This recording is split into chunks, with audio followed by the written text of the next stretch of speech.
During the summer of 2003, events in the northeastern United States involving a strange human-like creature sparked brief local media interest before a apparent blackout was enacted.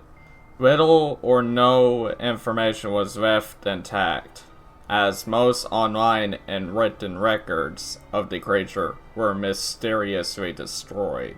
Primary focus in Ural, New York State, and once found in Idaho, self-proclaimed witnesses told stories of their encounters with a creature of unknown origin.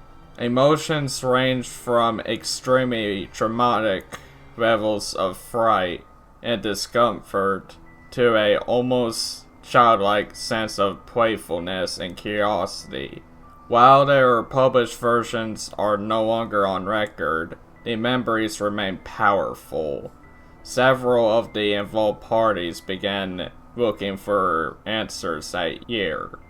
In early 2006, the collaboration had accumulated nearly 24 documents, dating between the 12th century and present day, spanning 4 continents.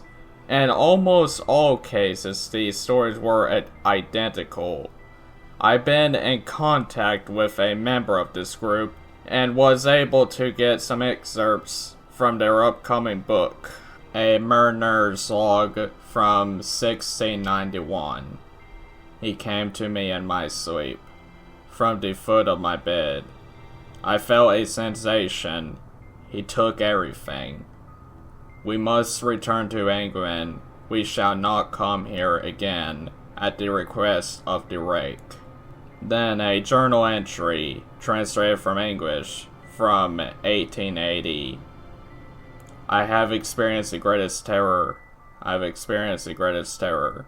I have experienced the greatest terror. I see his eyes when I close mine. They are hollow, black. They saw me and pierced me. His wet hand. I will not sleep. His voice. A death note from 1964. As I prepare to take my life, I feel it necessary to assuage any guilt or pain I have introduced for this act. It is not the fault of anyone other than him. For once I awoke and felt his presence, and once I awoke to see his form. Once again I awoke to hear his voice, and looked into his eyes. I cannot sleep without fear of what I might next awake to experience. I cannot ever wake. Goodbye. Found in the same wooden box were 2 empty envelopes addressed to William and Rose, and 1 loose personal letter with no envelope. Dearest Lane, I have prayed for you. He spoke your name. Then, from a witness from 2006. 3 years ago, I had returned from a trip to Niagara Falls with my family for the 4th of July. We were all very exhausted after a long day of driving, so my husband and I put the kids straight to bed and called it a night. At about 4 a.m., I woke up thinking my husband had gotten up to use the restroom. I used the moment to steal back the sheets, only to wake him up in the process. I apologized and told him I thought he was out of bed.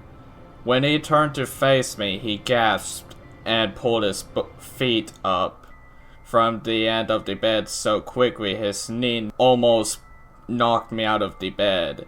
He then grabbed me and said nothing. After adjusting to the dark for a half second, I was able to see what caused the strange reaction. At the foot of the bed, sitting and facing away from us, was what appeared to be a naked man. A large, hairless dog of some sort. Its body was disturbing and unnatural, as if it was hit by a car or something.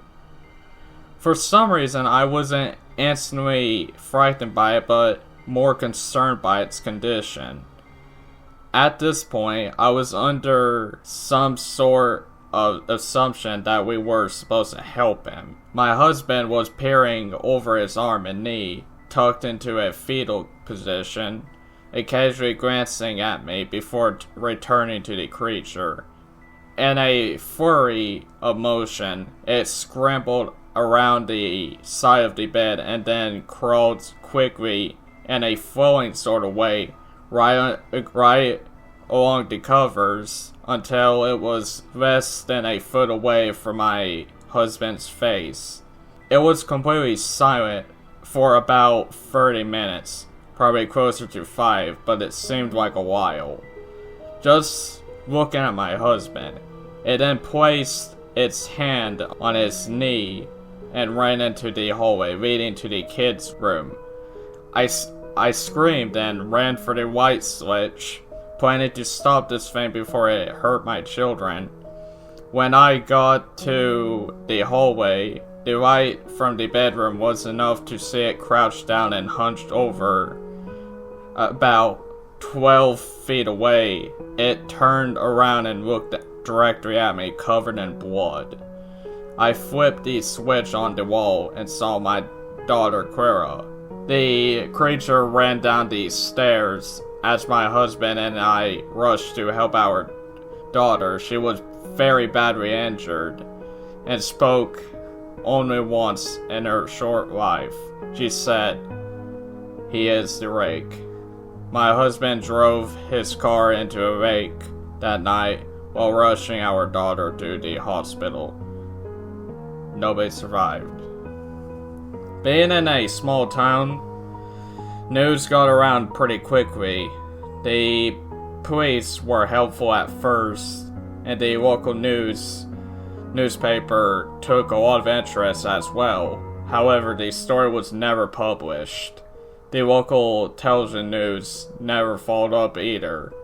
For several months, my son Justin and I stayed in a hotel near my parents' house after we decided to return home.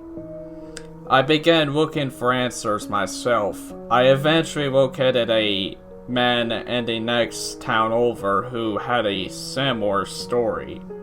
We got in contact and talked about our experiences.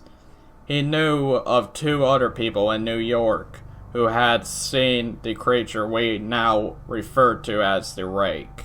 It took the 4 of us 2 solid years of hunting on the internet and writing letters to come up with a small collection of what we believe to be accounts of the Rake. None of them give any details, history, or follow-up. One journal had an entry involving the creature in its first 3 pages, then never mentioned it again. A ship's log explained nothing of the encounter, saying only that they were told to leave by the Rake. That was the last entry in the log.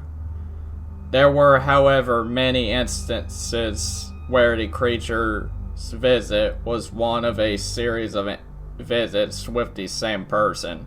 Multiple people also mentioned being spoken to, my daughter included.